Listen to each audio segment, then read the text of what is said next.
Recently, a surprising news story appeared. This story was about a gift, but it was not just any gift. It was a very expensive gift. It was a plane, a Boeing 747. This plane was worth about $400 million. The news shocked many people because it was so unusual. This plane was not a normal plane that anyone could buy. It was very special and very luxurious. People were asking, why would Qatar give such an expensive gift to Donald Trump? The Boeing 747 is not just any airplane. It is called a flying palace because of how luxurious and comfortable it is. The plane is big, and inside it, there are many private rooms. There are bedrooms, areas for meetings, and spaces for relaxation. Everything inside is made to be very comfortable and fancy. Imagine a beautiful, big house, but this house can fly. That is why many people call this kind of airplane a flying palace. It is not just for traveling, it is a place where someone can feel at home even while flying high above the earth. The plane originally belonged to Qatar's royal family.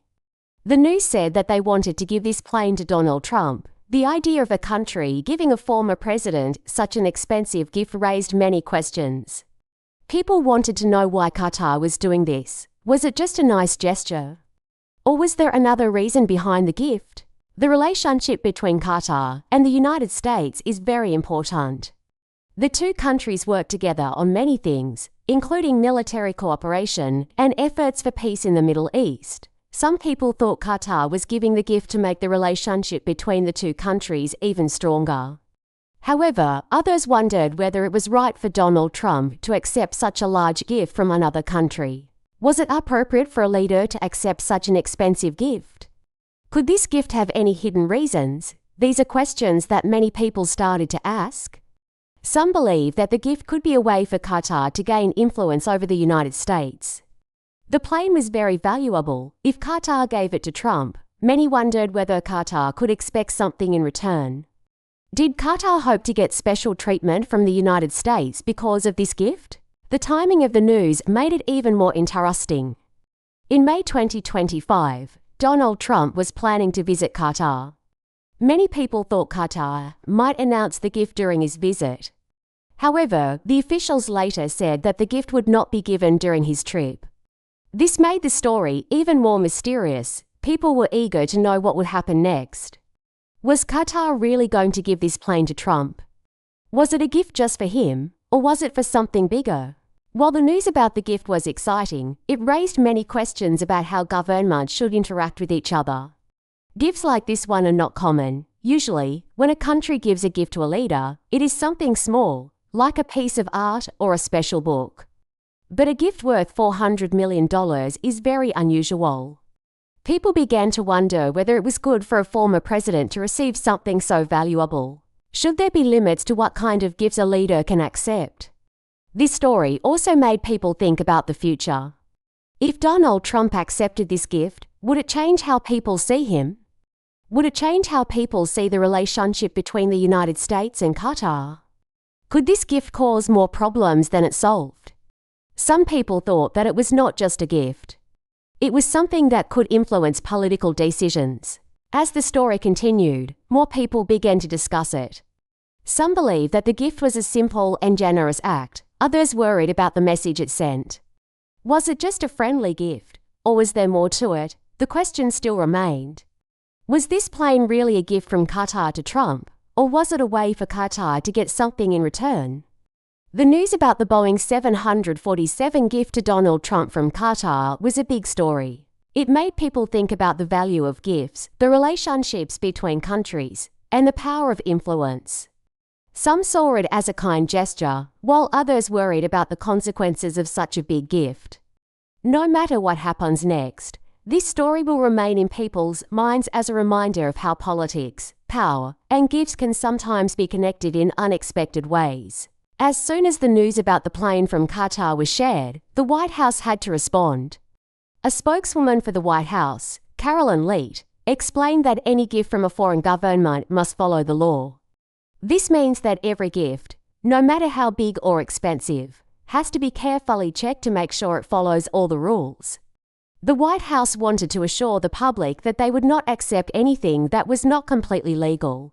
Carolyn Leet said that President Trump's administration was committed to being fully transparent. This means they promised to be clear and honest about everything they were doing. The White House wanted people to know that they were following the rules and that no one was trying to hide anything. According to the rules, if the gift from Qatar was accepted, it would first go to the US Air Force. The Air Force would make sure the plane was ready for use. After that, once President Trump's time as president was over, the plane would go to the Trump Presidential Library Foundation.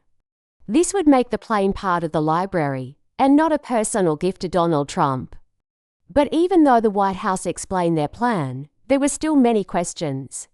Some people wondered whether it was really okay for a former president to receive such an expensive gift, even if it wasn't for his personal use. The question was about the law. There is a very important rule in the U.S. Constitution called the Emoluments Clause.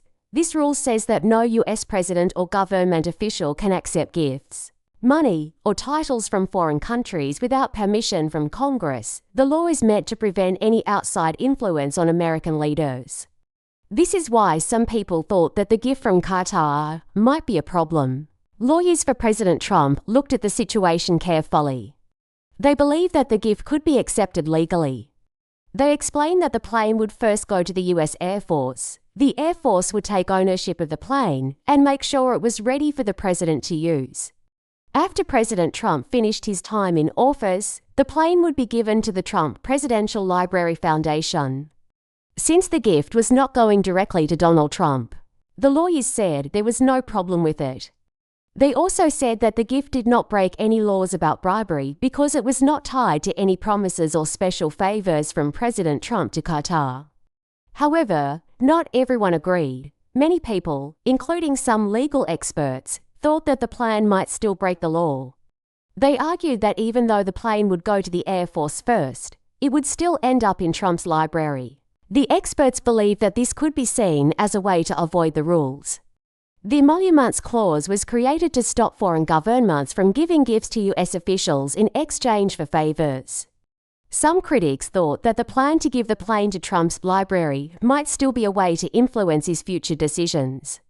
They were concerned that Qatar might be trying to get something in return for the gift. Some of the critics were lawmakers in the US government. They spoke out strongly against the idea. Chuck Schumer, a leader in the Senate, said that the gift looked like a form of bribery. He believed that Qatar was trying to use the gift to influence US decisions. Many Democrats agreed with him. They said that a $400 million plane from a foreign country was too big of a gift, and it seemed wrong for a former president to accept it. Senator Adam Schiff also spoke out, saying that the gift would break US rules. He thought the plan was dishonest and would give Qatar too much power over the United States.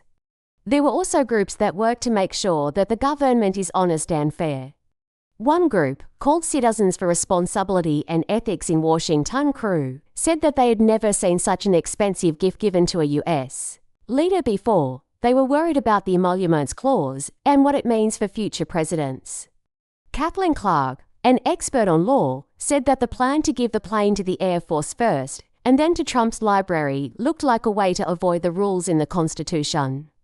She and others believed that the gift could be a way for Qatar to gain influence over US decisions. But there were people who supported the plan. Some of Donald Trump's supporters said that the gift could be a good thing. They argued that it could save money for US taxpayers. The US Air Force would not have to buy a new plane if they accepted Qatar's gift. They also pointed out that the project to build new planes for Air Force One was very behind schedule. The new planes were costing much more money than expected, and they were not expected to be ready until 2027. So, the gift from Qatar could be a way to solve the problem faster and at a low cost. The discussion about the gift went on for a long time. The White House and Trump's team kept saying that the gift was legal, but many others were still concerned. They wondered whether accepting such a large gift was a good idea, even if it was allowed by the law. The debate showed how complicated the situation was. Some people believed the gift was just a nice gesture, while others thought it was a way to influence the president. No one knew for sure what would happen next, but the questions about the gift continued to grow. The legal debate about the Qatar plane was just beginning. Many people were still talking about it, and the future of the gift was uncertain. Would it be accepted, or would it cause more problems? Only time would tell. The story of the Boeing 747 gift from Qatar to Donald Trump is still developing. At this moment, it is unclear what will happen next. While many news reports have said that Qatar planned to give the plane as a gift, officials from both the US and Qatar have not fully confirmed it yet. Some people in Qatar have said that the news about the gift is not true.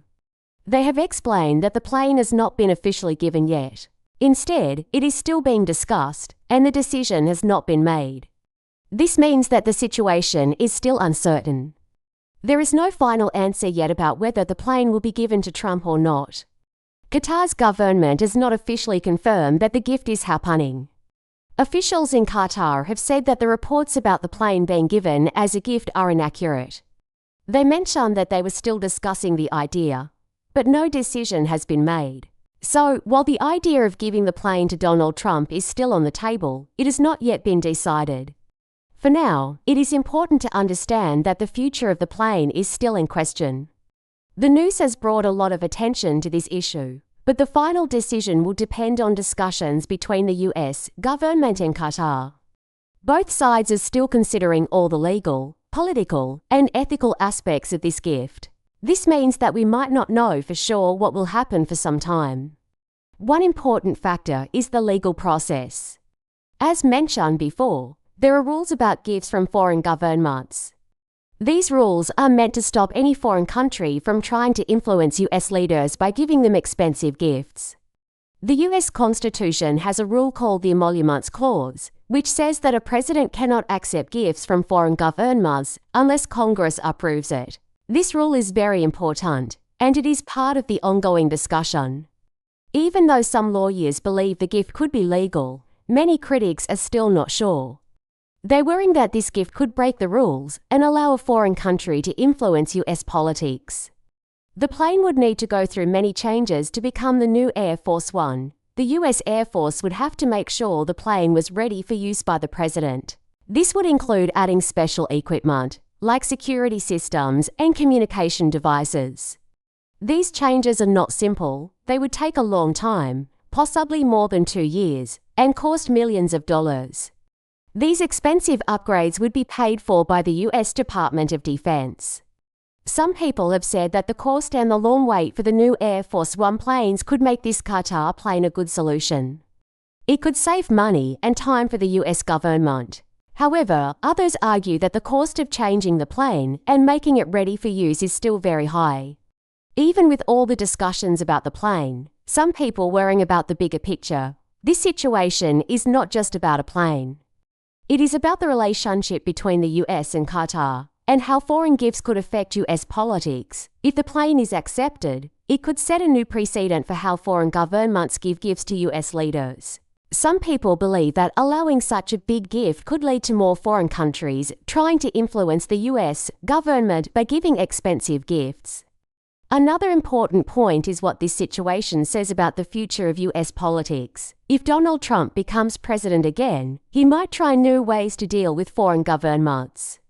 The story of the Qatar plane has made people think about how gifts, money, and influence work in politics. Could a large gift like this one change the way the US government makes decisions? Could it lead to more pressure from foreign countries?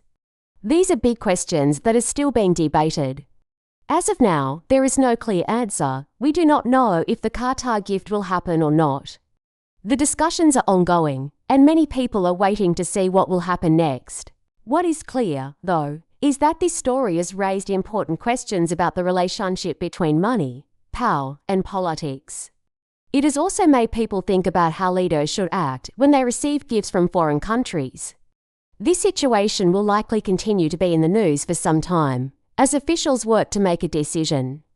In the end, the fate of the Qatar plane depends on many factors. The legal debates, the political discussions, and the actions of both the US and Qatar governments will decide what happens. For now, the situation remains uncertain, but it shows how complex the relationship between countries can be when it comes to big gifts and influence. What happens next will depend on the choices that are made in the coming weeks or months. We will have to wait and see what the final decision will be. In this story, we followed the surprising and complicated tale of a $400 million gift to Boeing 747 offered by Qatar to Donald Trump. This plane, known as a flying palace because of its luxurious interior, sparked many debates and questions. Was it just a generous gesture, or was there something more behind it? Qatar's royal family, who owned the plane, had a long-standing relationship with the United States, and many believe this gift was part of strengthening that bond. However, it raised important legal and ethical issues. Could such a big gift be accepted by a former president without influencing his future decisions? What does it mean for a leader to accept such a costly gift from a foreign country? The White House responded, explaining that any foreign gift must follow U.S. laws and regulations. The plane would go to the U.S. Air Force first, and then to the Trump Presidential Library Foundation after his presidency. But some people questioned whether this would truly follow the law, specifically the Emoluments Clause of the U.S. Constitution, which limits the gifts a president can accept. There was also the matter of how much the plane would cost to modify, as it would need special security and communication systems to become the new Air Force One. Through this story, we see how a simple gift can cause a great deal of controversy. It reminds us that gifts, especially big ones, can have hidden meanings or purposes. They can affect relationships between countries, and they can influence important decisions. The story also teaches us about the importance of rules and laws in maintaining fairness and transparency. While the story of the plane is still unfolding, it shows us the complex nature of politics and how decisions, even about gifts, can have far-reaching consequences. The lesson from this story is clear. In life, it's important to always consider the bigger picture. Whether it's accepting a gift or making a decision, we need to think about the long-term effects. Are we being influenced by something that may not be in our best interest? Are we following the rules, and are we being fair to others? In our everyday lives, we can apply this by being thoughtful and careful with the choices we make, especially when they might impact others or influence the future. Congratulations to all of you for improving your English, listening and comprehension skills by following this story. You have worked hard to understand this interesting story, and I hope it helped you learn new vocabulary and sentence structures. Now, here's a small quiz to test your understanding of the story. Question: what was the main reason Qatar gave the $400 million plane to Donald Trump? A. To strengthen the relationship between Qatar and the United States. B. To influence future decisions of Donald Trump. Please comment with your answer or be in the comments section below. We'd love to see your thoughts. Also, don't forget to subscribe to our channel for more great content like this and help us keep making free, quality lessons for you. If you'd like to support our work and help us keep producing content, feel free to donate. Your support means the world to us as we continue to provide free education and learning materials. Thank you.